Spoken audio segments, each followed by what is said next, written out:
Can I trust you? I was always alone. You never really knew me. Who am I without you?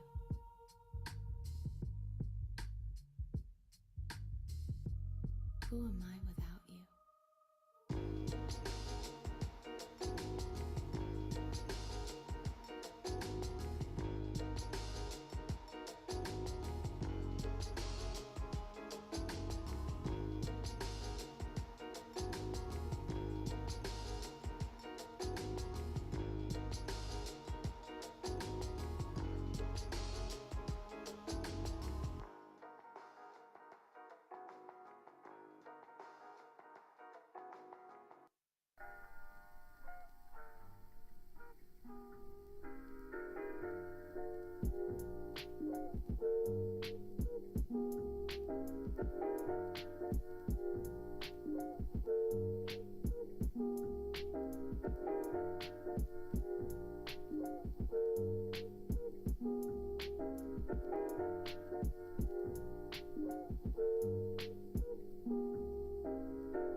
Hello, mic test.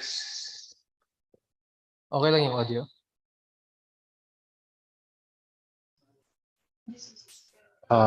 Isa pa ulit, Nico.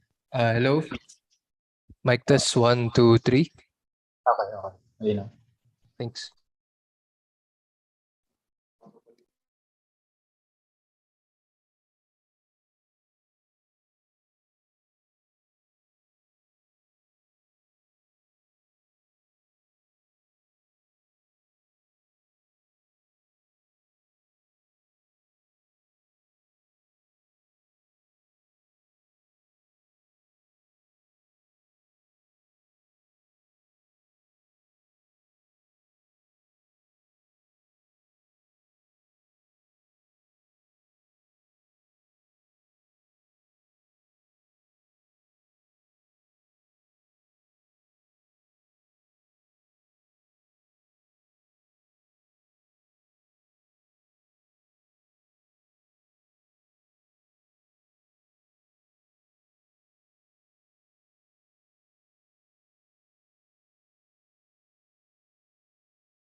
Can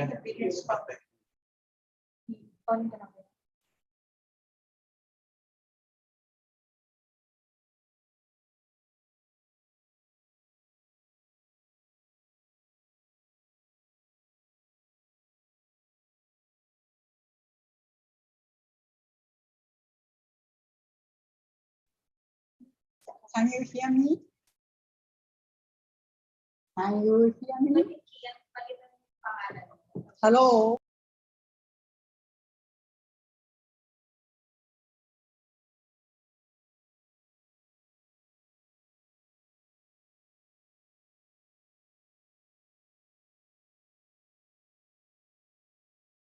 Hello? Mic test. Mic test. Test. Testing. Yes, we can hear you. But testing we usually repeat.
Reg, hello.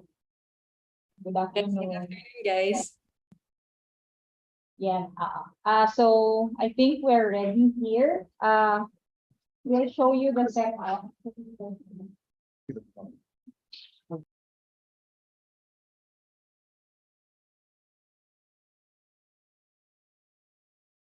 Jill, the screen is not so visible.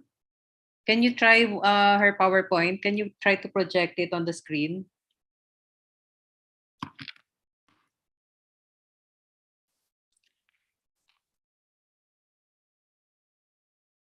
Okay. Okay.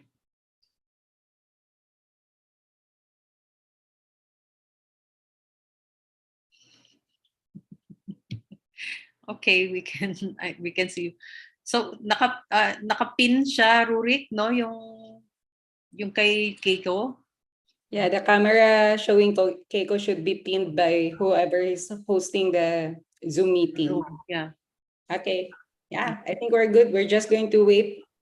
Maybe we can already start Admitting. allowing participants to join in a while. Good afternoon, Professor Keiko. We'll see you later during dinner.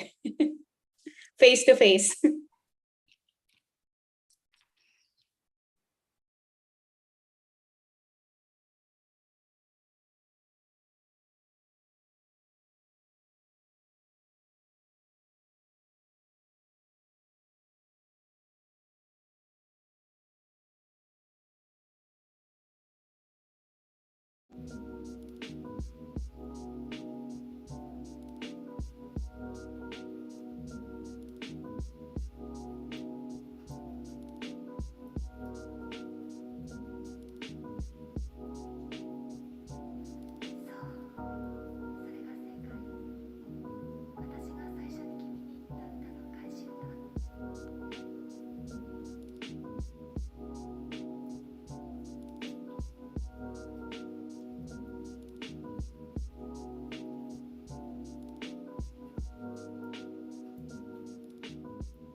Oh, that's all right.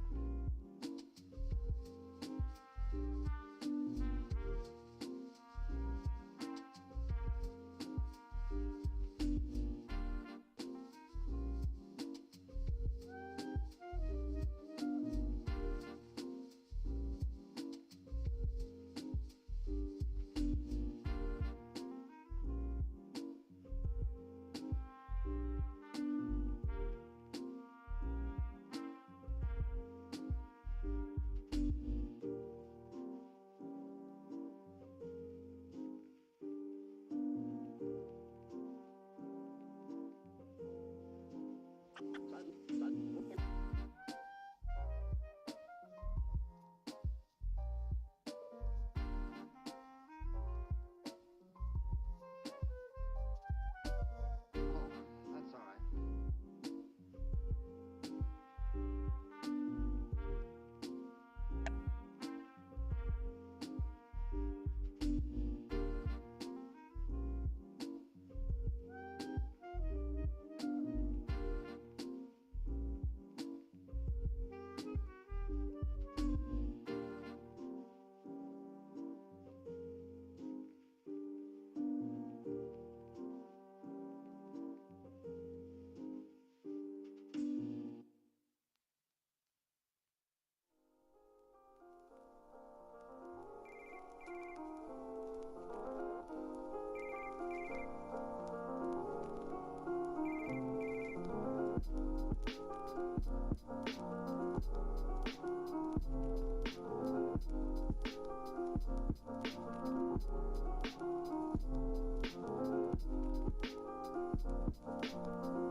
A pleasant Monday afternoon, everyone. We hope you are well and safe wherever you are. Welcome to the first day of our World Expert Lecture Series. Thank you for spending your afternoon with us. We would also like to extend our warmest gratitude to the following groups and associations for making this event possible. The Office of the Vice President for Academic Affairs of the University of the Philippines, Diliman, the National Institute of Geological Sciences, the Society of Economic Geologists, the Geological Society of the Philippines, and the Rush Urgent Working Group. Before we begin our webinar, we would like to remind everyone of some house rules. First, we kindly request everyone to turn on your camera, but turn off your microphone. Questions you may have for Professor Hattori will be entertained at the end of her presentation. If you have any question, you may virtually raise your hand and wait for the moderator to acknowledge your name and unmute your microphone. Quickly mention your name and your affiliation before asking your question. Alternatively, you may raise your questions using the chat box. Also, we are reminding everyone to kindly refrain from taking pictures and/or videos. This afternoon, we are delighted by the presence of Professor Keiko Hattori from the University of Ottawa, Canada, who will talk to us about the use and misuse of indicator minerals for porphyry copper gold exploration. To introduce our speaker, may I call on Professor Betsaida Payot from the National Institute of Geological Sciences, University of the Philippines, Diliman. Ma'am?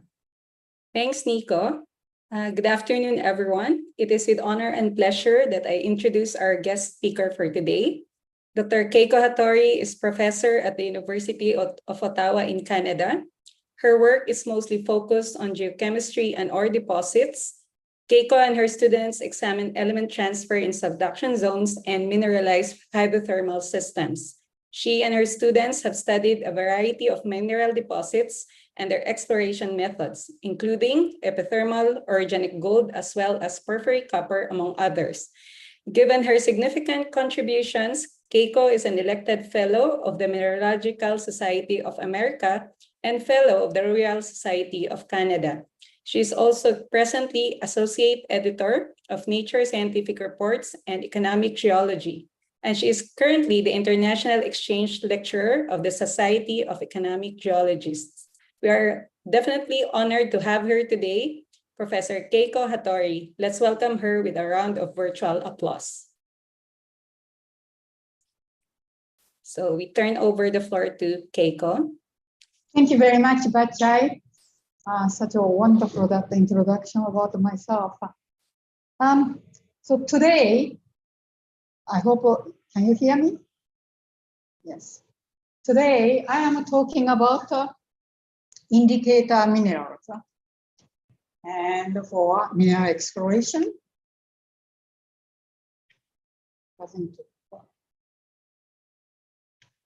Yes, sorry.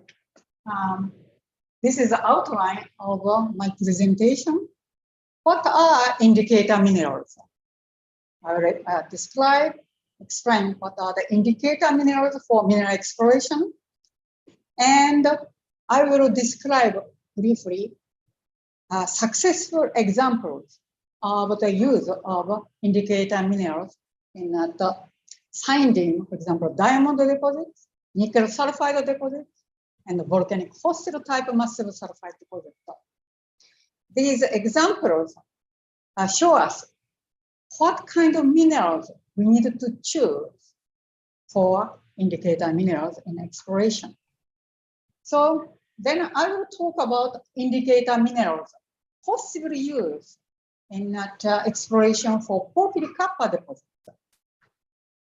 And what the minerals are formed in a fertile igneous rocks and possible indicator minerals. Those are hydrous, reflecting hydrous and oxidized nature of magmas to produce magmatic hydrothermal activity. And then I will talk about zircon as an indicator mineral. And I will close discussion by providing a cautionary tale of the use of indicator minerals.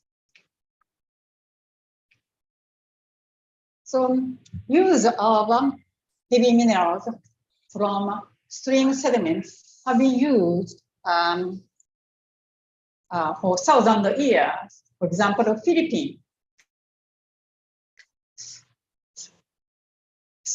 Sorry, Butuan dynasty made gold masks, pure gold masks, using that stream sediment or gold grains recovered from streams. And also that we know, for example, that Western United States, California, they recovered gold from streams, but also used those gold grains to find hard rock deposit, Mother Lode. So what are good indicator minerals? Good examples are found, for example, that indicator minerals in a diamond exploration, because diamond is very, very small. And also that the contents are very low. For example, even in economic diamond deposit, contents of diamond are less than 10 grams out of 100 tons of kimberlite. So very fortunately, however, diamond-ferrous kimberlites contain coarse-grained xenoclase of forsterite, and chromium and magnesium garnet, I love garnet, and also chromium dioxide and magnesium ilmenite. Those chromium dioxide, chromium, they are very sturdy, stable in that weathering environment. Therefore, for example, diamond-ferrous kimberlites could be less than 100 meters in diameter. But those indicator minerals, especially garnet, can be transferred more than 100 kilometers from the source. And using the abundance of those indicator minerals, you can trace where is those diamond-ferrous kimberlites. And another good example is also that indicator minerals used for nickel sulfide exploration. Nickel sulfide deposits are hosted by ultramafic rocks or large gabbroic rocks. And for example, a very good example is here, Thompson nickel deposit. This is a major nickel producer in Canada. And the nickel deposit, the nickel sulfide deposits occur in a very, very small, narrow band within ultramafic rocks. And this area is deformed, and therefore ultramafic rocks are vertically deformed and squashed between Archean rocks and the proterozoic rocks. However, very fortunately,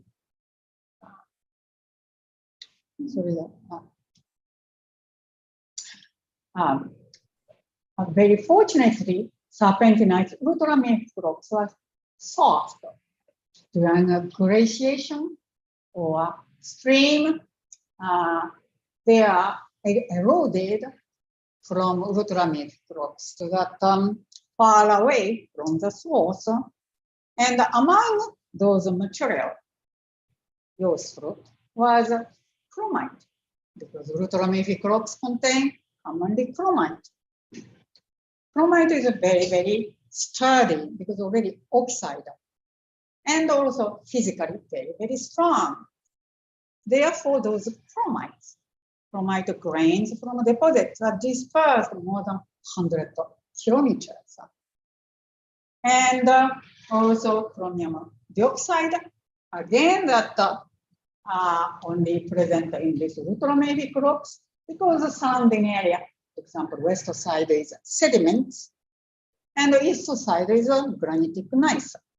So when you see such chromium dioxide or chromite, obviously that you have to wonder from where they came from. And they could find a source for such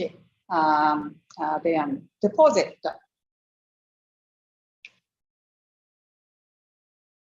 I don't go into that many detailed other examples, but this is another interesting example because isoclake, volcanic hostile type massive sulfide deposits are found totally below lake, no surface exposures. And however, this particular area, Archean greenstone belt, are metamorphosed. Therefore, this alteration mineral, aluminous alteration mineral, and enrichment of some zinc in the surrounding rocks produced garnet. Again, garnet, such zinc aluminum scale, that's a very unusual mineral. Usually you cannot find in usual granite or usual volcanic rocks. So they found lots of garnet northwest, and but no garnet in the south. Meaning is that they knew some source of garnet is somewhere below the lake. And after those finding garnet grains, they did geophysical work, gravity and magnetic, to confirm some very heavy magnetic material is present below the lake. First, the diamond drilling hole intersected very thick zinc, copper, sulfide. So these examples show what are good indicator minerals. Those minerals must be associated with mineralization, but also that depending on the locations, certain minerals can survive weathering and transportation. So there are no really universal indicator minerals applicable to everything. But so why don't we just look at what are maybe possible indicator minerals for porphyry kappa exploration? Those minerals should contain information directly related to mineralization.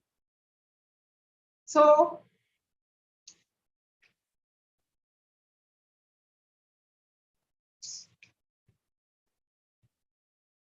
using a very insightful diagram of Dixilito 2010, let's look at what are igneous rocks associated with the porphyry kappa deposit. Porphyry kappa deposit formed by those magmatic hydrothermal activity, producing a very extensive potassic alteration or philic alteration, and the porphyry kappa deposit forms very shallow level. So when you look at those magmas, because they have to produce magmatic hydrothermal fluid, they are water rich. And also those magmas are oxidized. Why oxidized? Because oxidized magma can transport large quantity of sulfur and metal. You may remember all sulfur, all metals in a porphyry kappa deposit occur as sulfides. And also surrounding area of porphyry kappa deposit, they are abundant pyrite. Therefore, those magma, water rich, oxidized, those magmas are called fertile magmas. So what minerals contain such information? Water rich and oxidized.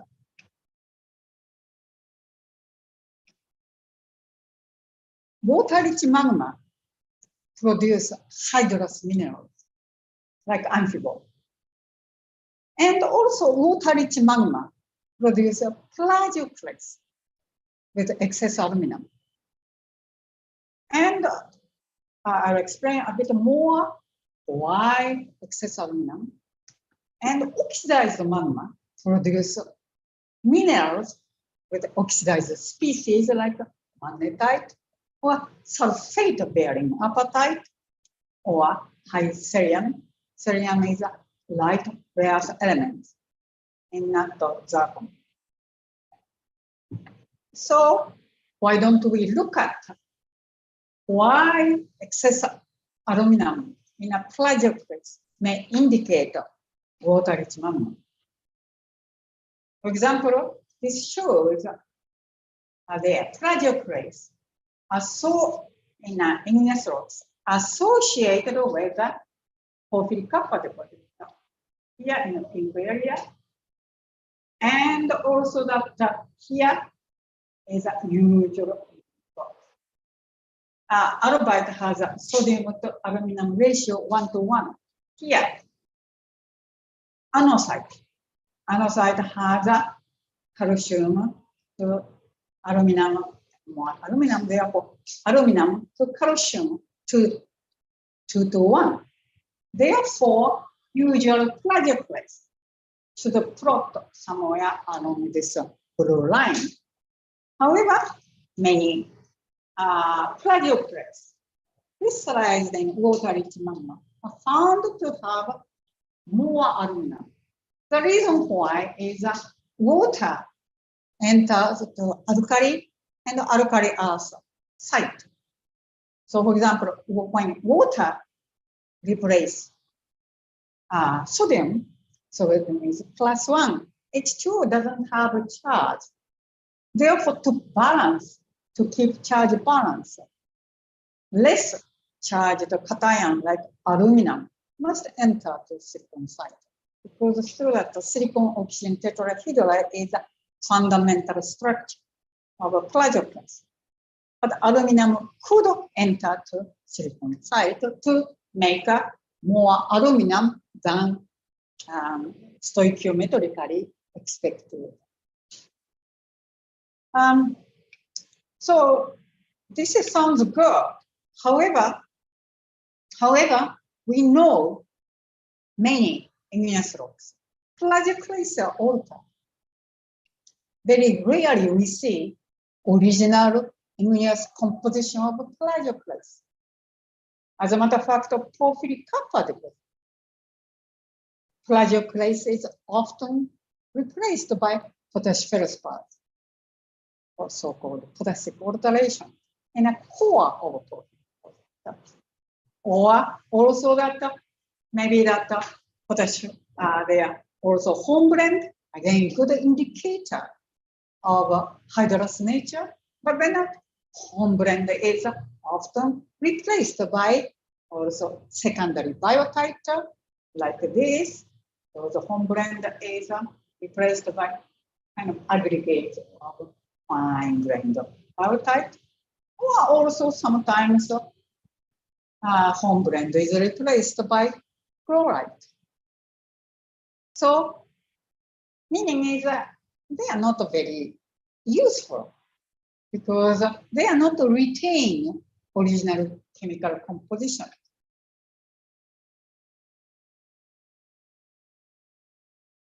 Original compositions. So they are not practically useful to be used as an indicator mineral. So how about oxidized nature of magma? As I said, magnetite, sulfate-bearing apatite, and or high cerium in a zircon are good indication reflecting oxidized nature of magma. So why oxidized nature of magma is very important? Because, for example, John Hunt mentioned in 1991, porphyry deposits are huge geochemical anomaly of sulfur. Material balance, you can do calculation. Copper and other metals, including even molybdenum. You can just supply all those metals from surrounding cluster rocks, but not sulfur. The reason why is not only that sulfide in ore deposits, but also that usually porphyry copper deposits are surrounded by many pyrite alteration, propyrite alteration. Lots of pyrite are present.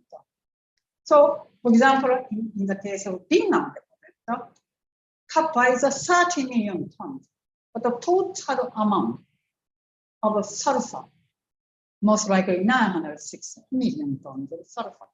Or in the case of El Teniente, 90 million tons of copper, but the total amount of sulfur in that area is 3 billion tons of sulfur. So I mean, such huge amount of sulfur were brought into that place. So how that kind of things was possible? And at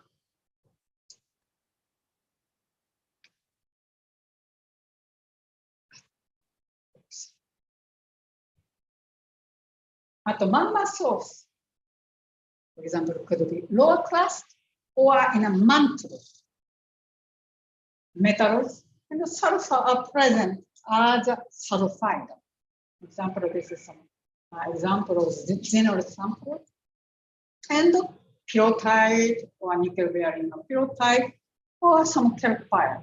They are happy to be in the rocks as a solid. And this shows temperature and oxidation conditions in the y-axis. Sulfide is stable, even at kaolite, magnetite holds a buffer. This is somehow the reference point, like for example, arsenic basalt has a slightly reduced than SNQ buffer. Those conditions, sulfides are stable. Meaning is that when magma is generated, sulfur, maybe small amount of sulfur may enter to magma, but usually happy to be at the source area. However, when magma is oxidized magma is generated, sulfide become not stable. Sulfide dissolve. And those are dissolved, meaning sulfide liquid, are incorporated into oxidized magma. Yeah? So, furthermore,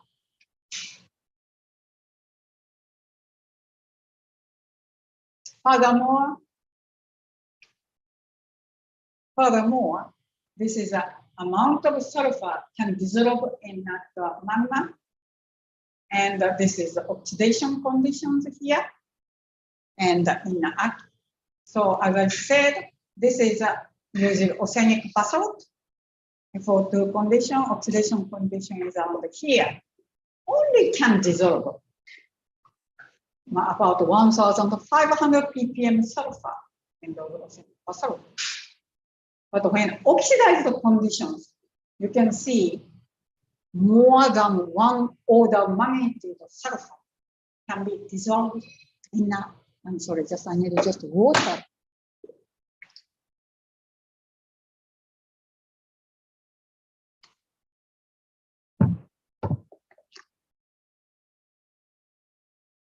So, as you can see, more than one order of magnitude, larger amount of sulfur can dissolve in magma.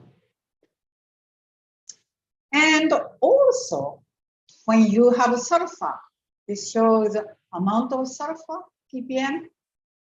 This is how much gold can dissolve. If you have sulfur in magma, gold makes some complex with the sulfur. Therefore, more gold can dissolve into that magma. So, also, not only gold, But also, for example, copper also dissolve far more. This is again oxidation conditions. Copper amount of gold, far more metals can dissolve in that oxidized magmas. So now when you have oxidized magmas at the source, they can collect sulfide. And if you have some gold dissolved in sulfide, they all suck up into magma. And also oxidized magma, sulfur is a sulfate, not sulfide. Therefore, cannot produce a sulfide liquid within magma. Meaning is that those metals, sulfur can be transported to upper crust. And as a matter of fact, when you look at already fairly well studied igneous rocks related to porphyry copper deposit, oxidation conditions are compared to, for example, arsenic basalt, more than 100 times, 2 orders of magnitude more oxidized. So this confirms, yes, oxidized magma very important for porphyry copper mineralization. So, as I mentioned, some minerals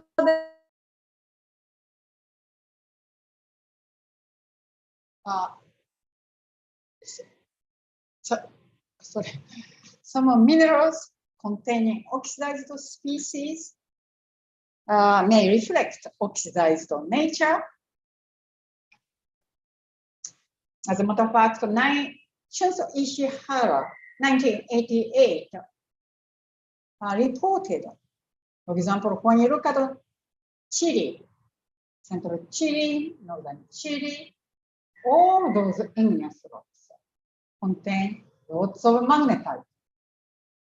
And this is again that the dextritoso compilation of copper tonnage, mostly from porphyry copper deposit around circum-Pacific region.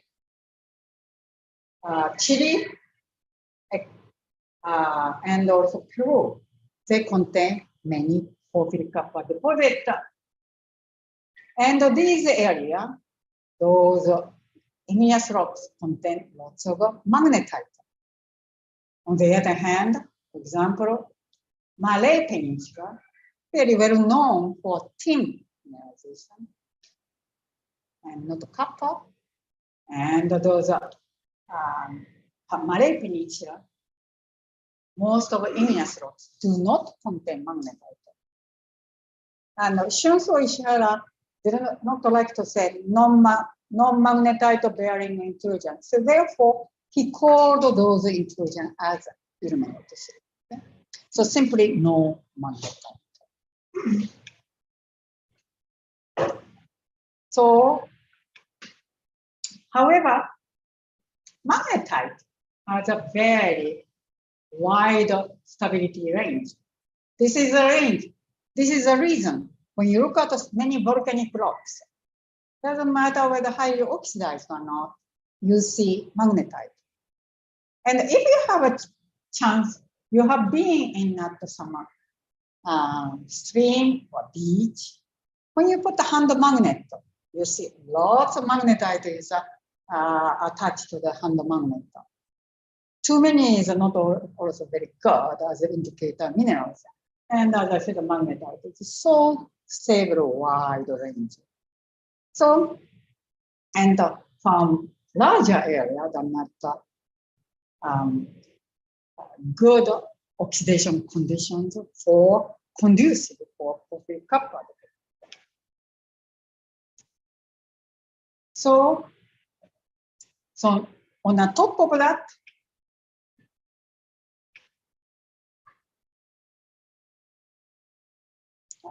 this is not responding. Next slide. Yes.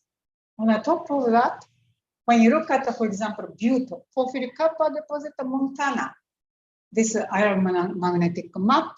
As you can see, they are rain. This is a area with a porphyry kappa deposit, pervasive cell site alteration, and also magnetite is removed. And also same is far southeast porphyry kappa deposit. You may know in the Philippines. This is about Zhao Chang's paper in economic geology. This is the aeromagnetic map. Again, porphyry kappa deposit. The area is coinciding with the magnetic load because magnetite was removed. Yeah. So among those indicator minerals, zircon is quite promising because zircon is chemically, physically very robust. Hydrothermal alteration, usually zircon stays. And the composition of the zircon is the same as the composition when that zircon crystallized. So, and also that the zircon composition can show hydrous nature of magma and oxidized nature of magma. So, why? Because zircon is zirconium silicates. Zirconium is a +4 cation in a zircon. And this is a rare earth element. The rare earth element usually +3 cation. However, oxidized conditions, cerium is a 4+. And once 4+, it is very easily incorporated into zirconium site. And also that rare earth elements are usually +3 and slightly reduced condition, European could be +2, but oxidized condition mainly +3. Meaning is that usually European anomaly is not profound. So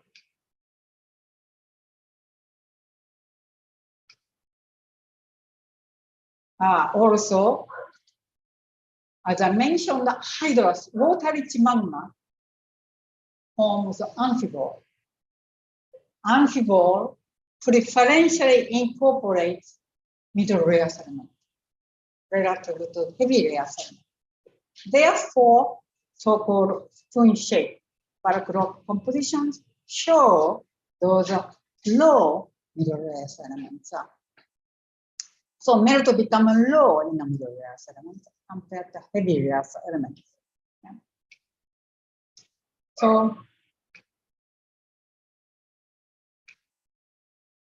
So when we look at, for example, this is the example of the zircon composition from Porphyry district. This is x-axis is gadolinium, Italian. Gadolinium is a middle rare earth element. So we look at the middle rare earth element to heavy rare earth element. As you can see, this igneous rocks, zircon shows very low gadolinium to Italian ratio. And this uranium to Italian shows the fractional crystallization effect, more evolved than having more European. So this confirms, yes, those are bulk rock wise and also melt become low in the middle rare earth elements when the amphibole was crystallizing. Therefore, that composition is reflected in the composition of zircon. And yeah. And as I mentioned, also cerium 4:3 ratios melt is much higher in oxidation conditions. And because preferentially cerium 4 enters to zirconium site, therefore this effect is more enhanced. So therefore, when we look at the zircon compositions of Chuquicamata here, or Conrad deposit in Kazakhstan, cerium is a very, very profound high. But the European anomaly is insignificantly small. On the other hand, for example, tin tungsten deposit, it is very well known, very reduced. Therefore, anomaly is not profound at all in the cerium anomaly. That's also fit well with the fact that the Malay Peninsula, many igneous rocks are sediment, S-type, melting on sediments. The sediments contain organic, therefore very reduced condition. So we looked at several igneous rocks in Central Asian orogenic belt, because the Central Asian orogenic belt very large accretional prism, mainly Paleozoic. They contain several porphyry kappa deposits with a very different size. Some are like a Conrad 3.5, Aktogai is more than 10 million tons. So we examined the zircon from those igneous rocks hosting porphyry kappa deposit. And also that these porphyry kappa deposits, host rocks are all diuretic, so very similar in a chemical composition. Therefore, you could compare what are the signatures. So what we found is those zircon from those Paleozoic age Central Asian orogenic belt has a very high cerium-4, cerium-3 ratio. So very small one, Babutu and Bori, they have a very small, still that cerium-4 to 3 ratios.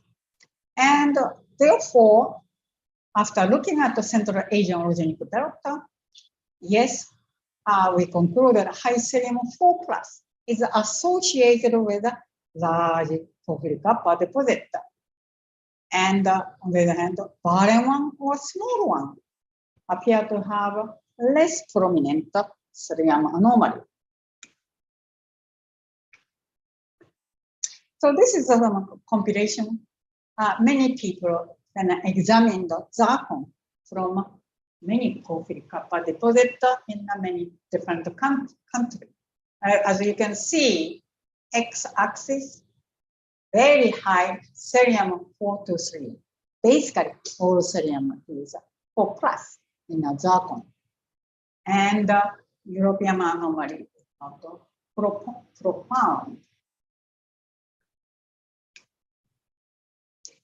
And so it appears very good.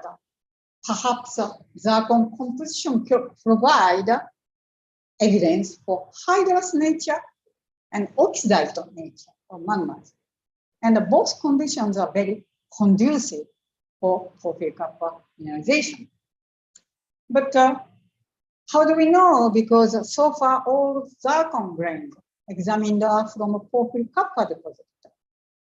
Therefore, whether we can use zircon for exploration or not, we examined zircon grains from Fuar-Gayak district. The reason why is this Fuar-Gayak district is a very fertile Miocene metallogenic belt, and many porphyry kappa deposits, skarn, and high sulfidation external type deposit was present.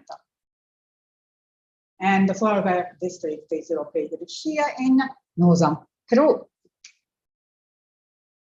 So Fuar-Gayak district, we did also dating and many different kinds of those igneous rocks, and mostly 11 to 15 million years in age. And some young one was here, but almost all are 11 to 15 million years.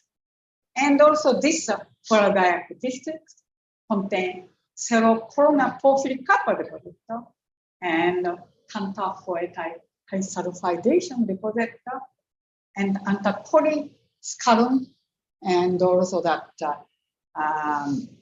several those high sulfidation mineralization in antipoly. So we examine, and also another important thing is almost all rocks are diuretic. And so we examined those zircon grains. So this is the result. This is a serocorona porphyry copper deposit. Yes, indeed, cerium phosphate are high, but also high sulfidation epsilon very high, but the barium is very high. So also just I mentioned in a Central Asian orogenic belt, we thought fertile or not fertile boundary is about 150. So meaning that here, for the Gayak district, barium, everybody, not everybody, every igneous rocks have zircon with a very oxidized and hydrous nature. And so, first of all, and also we looked at the European anomaly, European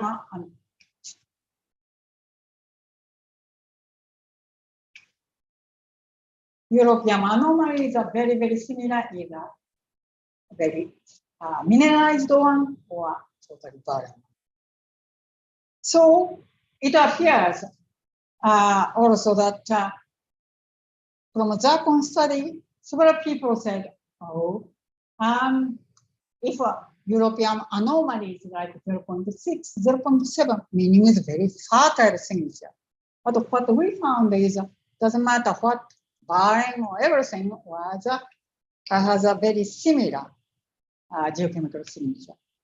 So two things was interesting. It just appears fertile nature is not universal. Maybe different belt. What is a very fertile nature may be different.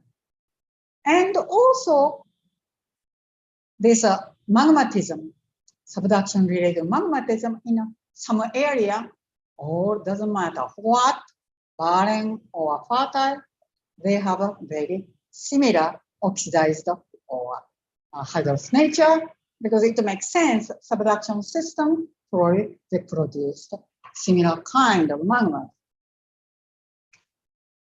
So again, going back to Dixirito to 2010, very insightful, those diagrams, to remember, hosted by shallow ferrosic stones.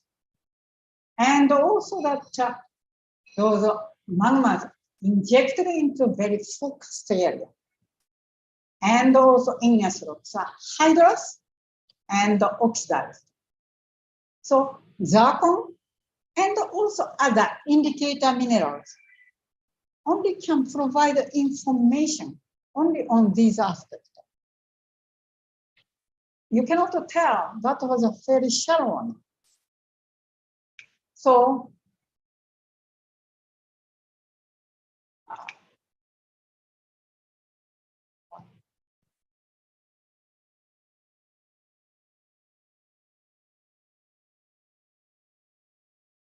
furthermore, for example, many terrains, maybe that 1 kilometer, 2 kilometers, 3 kilometers of the upper crust may be eroded. Very common, especially in a subduction zones. Erosion rate is very high. And if you have a porphyry copper deposit, and those igneous rocks contain zircon with a fertile signature, during erosion, all goes into streams or washed away. And so when you are doing exploration using streams or sediments. You may find a zircon with abundant zircon with a fertile signature. But as we know from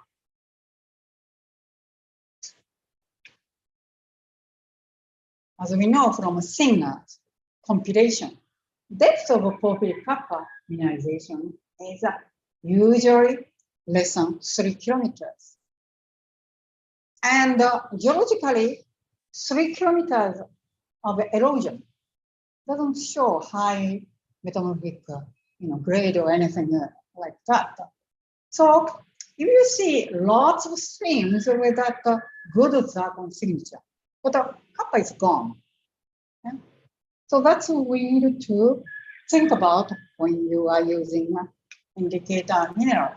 So for example, this is again a Shinsui Shara's map. Kitakami area has a highly oxidized igneous rocks. But this terrain is amphiboratic grade. And obviously not a very promising terrain to search for porphyry copper deposit. Okay?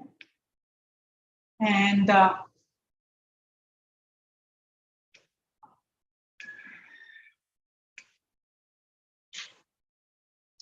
also detrital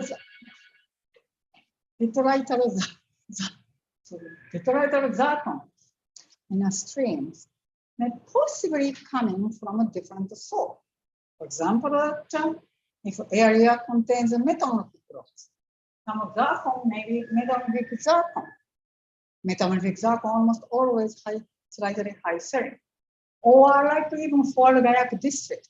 And also that the PNG, Papua New Guinea, many zircon contains inherited core.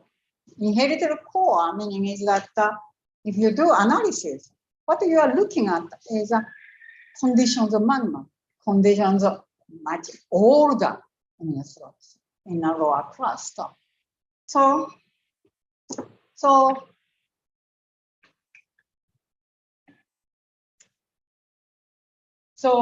zircon signature is a very permissive indicator, but does not show all necessary components for the mineralization.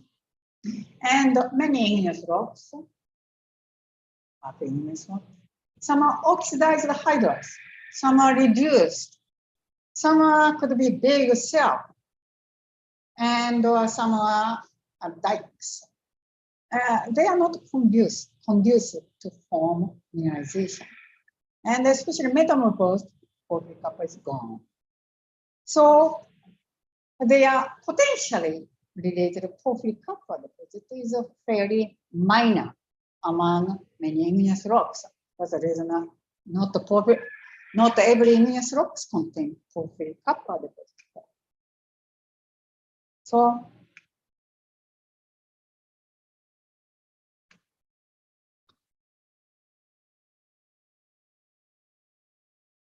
zircon chemistry reflect very good. Zircon chemistry reflect copper fertile nature of magma, hydrous and oxidized, reflected as a high cerium and not a prominent low europium and low middle layers compared to heavy layers element. May be useful to identify some region, but not necessarily that indicating that area as a porphyry copper deposit, because zircon in sediments. Try to use zircon in stream sediments at tell may contain those from metamorphic rocks, volcanic rocks, sills dikes, or whatever, deep intrusions. So also in eroded terrains, probably lots of promising zircon in streams, but no deposits made. Okay. So this is a summary slide. successful use of indicator minerals, we learned from also the use of indicator minerals, diamond and a nickel sulfide deposit. You need to know geology. You need to know mineralogy. And also you need to know what are the terrains. And meaning is you learn as a student mineralogy, petrology, and regional geology. That are very important to be successful in exploration. Okay? I think, I don't know, Salamat. Thank you very much. Any questions? Sorry about this one. When we did a rehearsal, it was perfect. But when we did it, flickering. Thank you so much, Professor Hattori, for your very informative and interesting talk. The virtual floor is now open for our participants' questions. Again, as a gentle reminder, you can either raise your hand virtually and quickly state your name and affiliation before asking your question. You can also write your question in the chat box. So first we have a question from Dr. Jeffrey Hedenquist. What? So the question is, if an exploration geologist does not have an access to LAICPMS for zircon analysis, but is only able to pan stream sediments, are there any other minerals that might be useful for porphyry exploration, at least to indicate direction to alteration? Epidote, titanite, rutile, or others? There are several people are suggesting, for example, composition of epidote or distribution of epidote. Actually, I myself or my student examined those epidote. Again, that it appears not universally you can use it because several papers. What is that?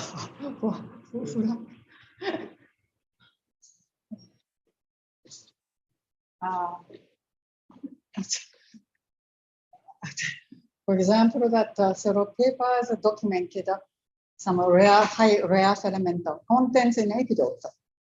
We looked at rare sediment contents in epidote in a Gibraltar deposit.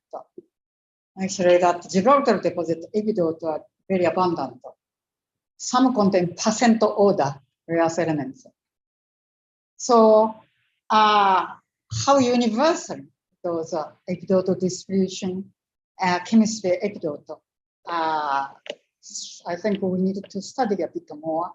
But one thing we can tell is not necessarily useful in everywhere. And also another problem is that epidote can be formed by a regional metamorphism and contact metamorphism. And some of the contact metamorphism produce epidote with a certain chemical signatures, very similar to some extent. So again, I don't think one mineral is good. We need to look at the geology. And also, if you like to use the epidote, you can go to the field. You can see how epidote is distributed. If epidote is everywhere, some contact metamorphism, obviously that's not a good mineral. Again, I think what I like to emphasize is not a single geochemistry, not a single geophysics can be used for successful exploration. Of course, we are not a Renaissance man. We cannot have everything. At the same time, we need to have it open-minded. Maybe this is a possibility. Okay, why don't we check? So nothing is a magic direct. Is this a satisfactory answer? Thank you, Professor Hattori, for your answer. Mr. June Angeles from the Geological Society of the Philippines has a comment. So cesium-rich apatite is not a magic bullet and in fact can cause more confusion. Classical geological alteration mapping, remote sensing, geochemistry, and geophysics are still the main tool. Again, that the remote sensing, I have some comment. Again, that how to interpret the remote sensing data. Some people consider that kind of pattern should be this alteration. Again, that always we need to be a bit open-minded. Is it possible other things produce that kind of pattern? But I agree that combining several data, again, that undergraduate, when you learn something in undergraduate program or graduate program, extraordinarily important to be successful geoscientist. Thank you, Professor Hattori. There's another question from Josh Novero from UP NIGS. You've mentioned earlier that most of the rocks examined were dioritic in composition. His question is, can we also use zircon as exploration indicator for silica undersaturated mineralizations such as alkali porphyry copper systems? First of all, if you have a high alkali content, solubility of zirconium is high. And therefore, it is not easy to produce zircon in alkaline rocks. There may be zircon, but there may be that xenocrust. I'm not saying it is, I'm not saying impossible, but very rare.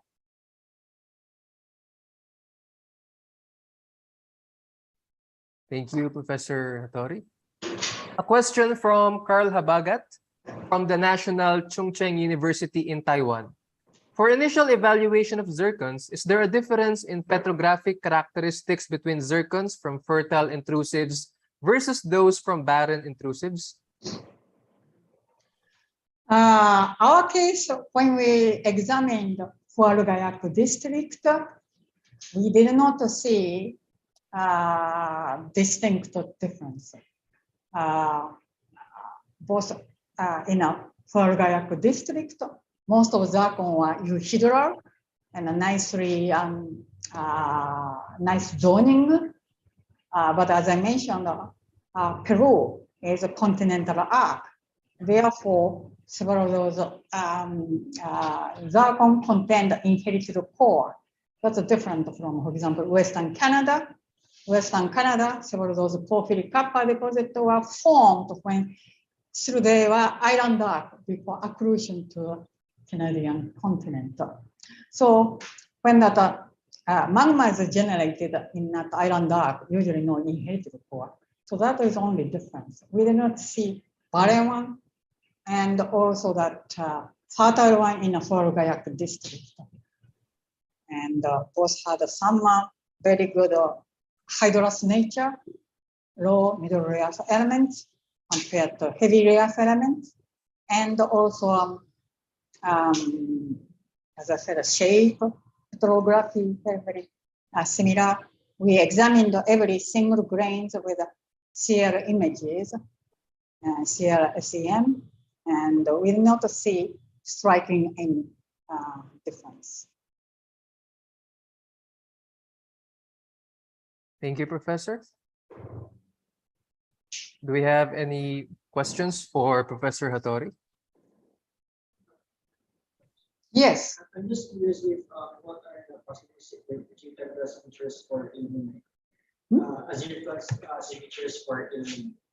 Illuminate.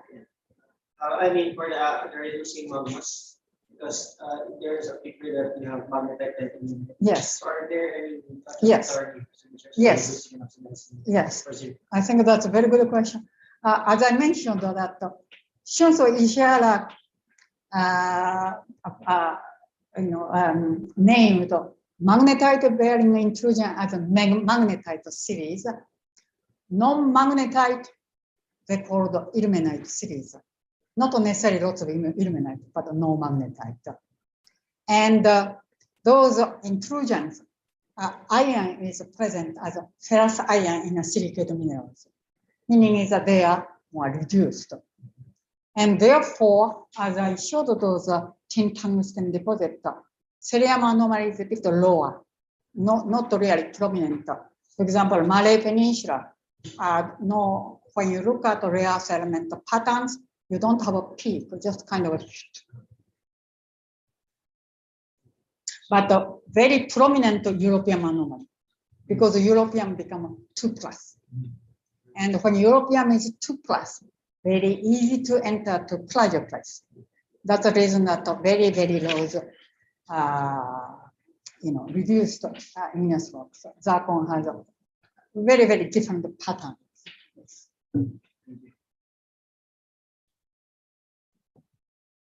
We have another question from Jeff Pastoral from FSGRI.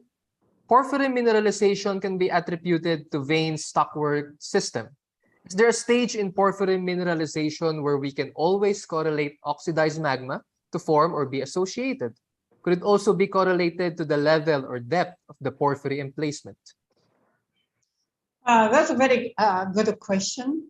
But as I mentioned, Singer documented that almost all porphyry copper deposits are formed less than 3 kilometers.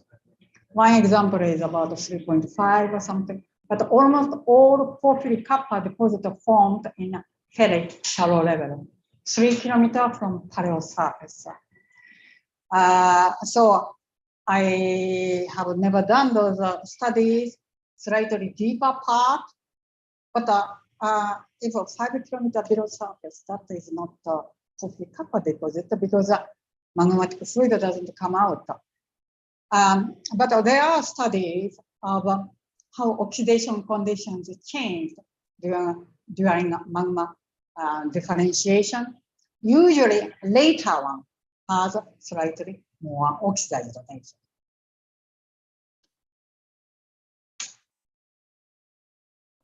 Thank you. We have another question from Sir June Angeles from GSP. Do you have enough data to distinguish island arc versus continental arc porphyries with respect to zircons? How about gold-rich versus gold-poor, and maybe even molybdenum-rich ones? Usually that, for example, Paleozoic one or Mesozoic one, island arc or not, is not based on those igneous rocks, rather more geological history of that area.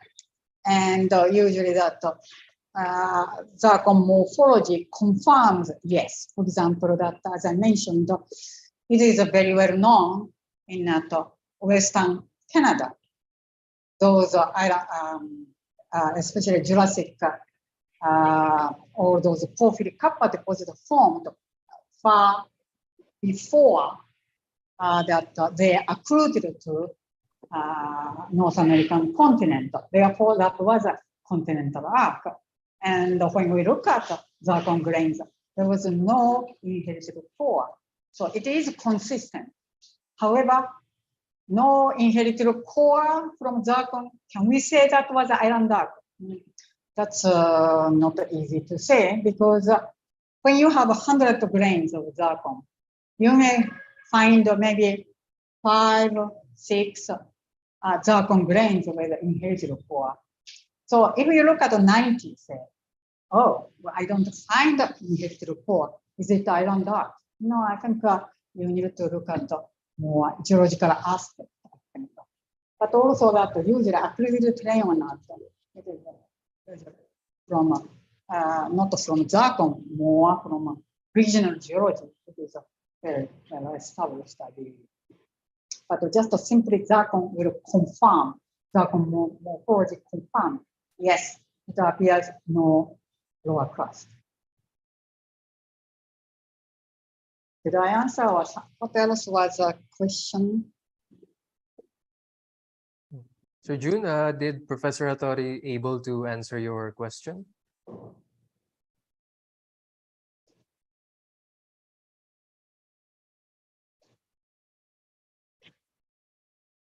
Anyway, we'll be proceeding with a question from Julius Pasco from the Geological Society of the Philippines. Based on your presentation, zircon is a useful indicator mineral. as long as they are in situ or if they are found in young or uneroded terrains? As I said that, yes, that the compositions reflect nature of magma, hydrous or oxidized. But it does not necessarily mean that if hydrous, oxidized, therefore should have a porphyry kappa. No, I didn't say that. But zircon or any almost minerals are useful to evaluate what are the conditions of magma.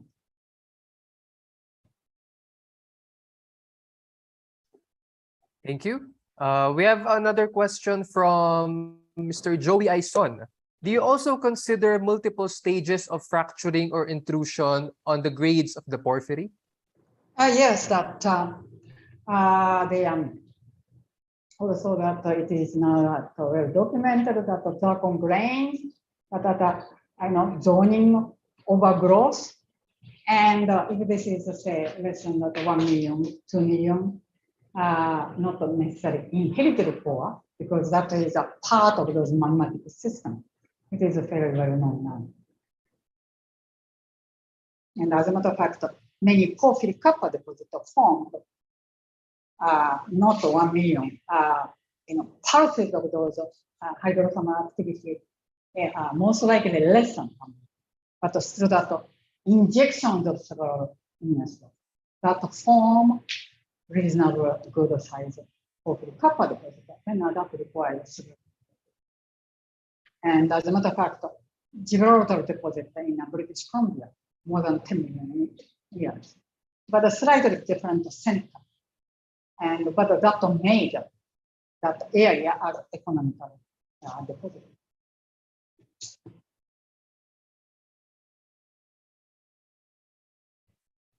Thank you, Professor Hattori. We have another question from Carl Habagat. He says he is a big fan of your 2001 paper about the role of mafic magmas in supplying sulfur for PCD formation. In light with that, he wants to ask your insights about the recent experimental work of Su and others 2022, suggesting that hydrated and fluid saturated dacitic magmas have higher sulfur dissolution capacities at given oxygen fugacity level, and therefore can take care of the sulfur needed for the porphyry copper deposit formation. In this case, does it mean that we don't need an external mafic sulfur source anymore? Very good question, and I'm aware of that paper. But again, we need to look at the porphyry copper deposit. As I showed also that the dexterity of those inside for those diagrams. Usually stocks are fairly small. Several stocks, but still that whole size of those ferrocene stock was very small. So again, you can do calculation, but as I mentioned, for example, L10N, total amount of sulfur is close to 1 billion tons of sulfur. And that's a large amount of sulfur to be accumulated in that small area. And so I have not done that calculation, but I have a feeling that it may be not easy to have a small dose of ferritic stock brought all sulfur, very small ferritic stock brought sulfur.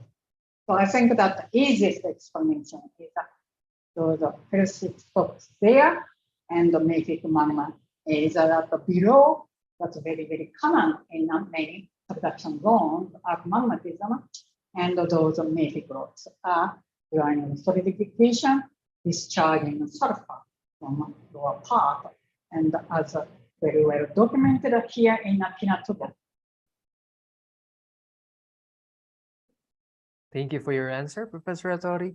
Do we have any more questions for our guest speaker? We have a question from Dr. Rene Huna Claveria. What is the best indicator mineral for alkaline hosted deposits?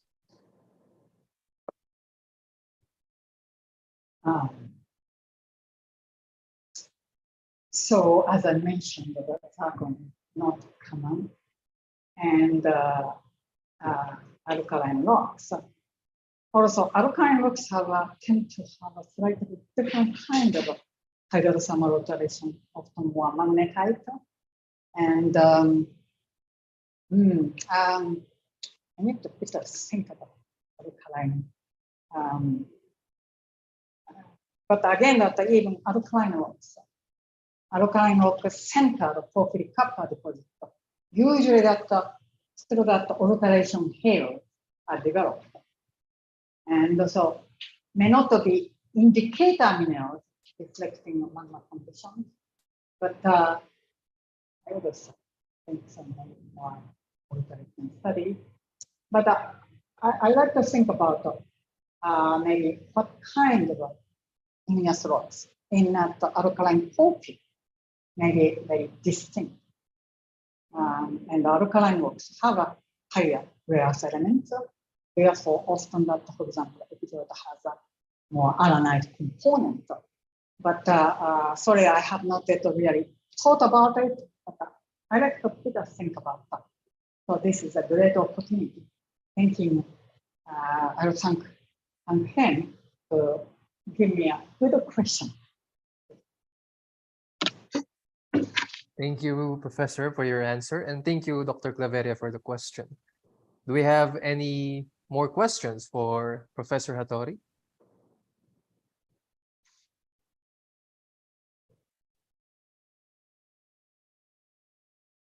Anyone?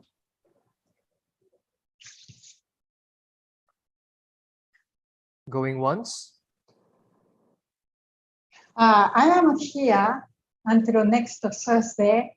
As a matter of fact, tomorrow I'm giving quite a long lecture about magmatic hydrothermal processes and mineralization and implication for exploration. That is tomorrow at 9 o'clock. And Wednesday morning, I will mainly for undergraduate students, mineral deposit in arc magmatic terrain. So if people are interested or asking more questions, I should be able to answer right away in the next 3-4 days. Or even when I go back to Ottawa, I'm quite happy to answer some questions. Thank you, Professor Hattori, and we're looking forward to this next series of talks you will be conducting here at UPNIGS. Now, if our participants have no more questions, we would like to proceed with the presentation of the token of appreciation. Now, we are presenting the Certificate of Appreciation to Professor Keiko Hattori for sharing her expertise on mineral deposits and resources exploration, given this 24th day of October 2022, and the National Institute of Geological Sciences, College of Science, University of the Philippines, Diliman, Quezon City, signed by Dr. Noelina T. Ramos, of OIC Director of the National Institute of Geological Sciences, and Dr. Decibel Faustino Eslava, President of the Geological Society of Wow, such a great honor. I didn't expect it. First of all, I thank, I need to thank everybody. Oh, such a great opportunity for me to discuss, talk to students. All are so enthusiastic. It's nice to see such students. Thank you very much. So before we go to the conclusion of our event, we would like to request everyone to turn on your camera for a virtual photo opportunity with our guest speaker. What?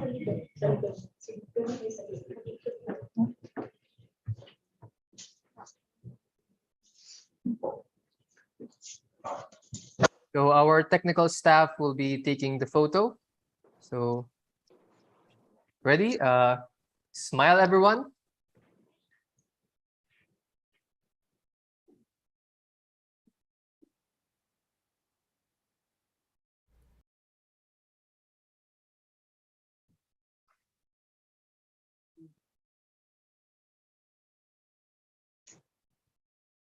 Did we capture all the participants?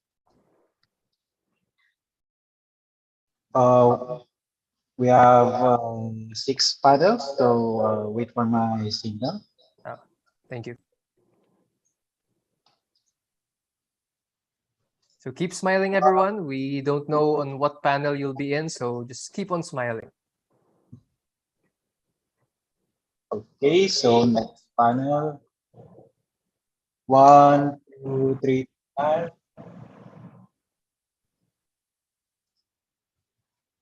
Another one.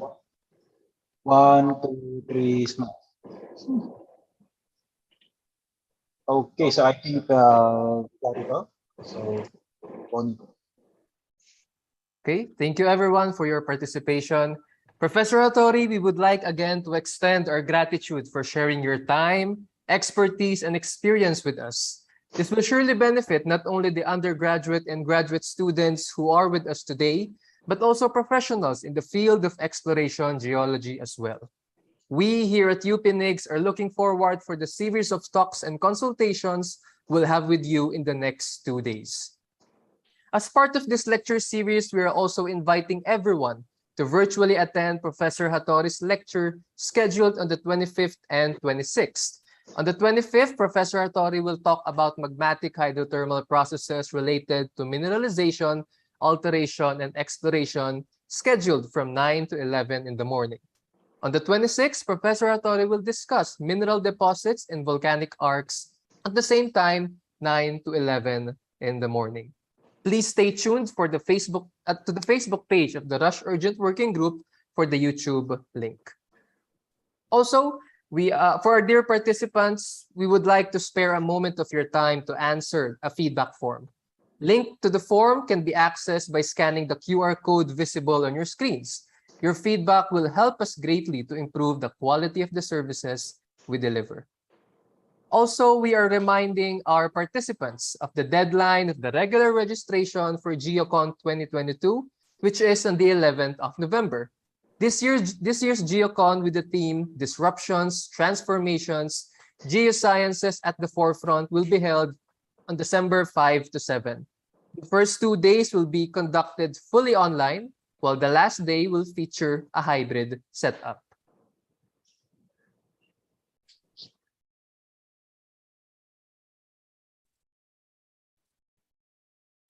The registration fees are flashed on your screen for your reference.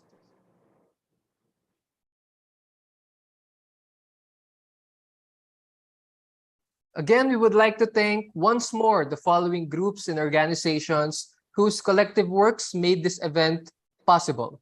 First, the Office of the Vice President for Academic Affairs of the University of the Philippines, the National Institute of Geological Sciences, the Society of Economic Geologists, the Geological Society of the Philippines, and the Rush Urgent Working Group. With that, we conclude the first day of our World Expert Lecture Series webinar this afternoon. Thank you everyone for spending your time with us this afternoon. We are looking forward to seeing you again in our next webinar series. That will be all. Stay safe, everyone, and thank you once more.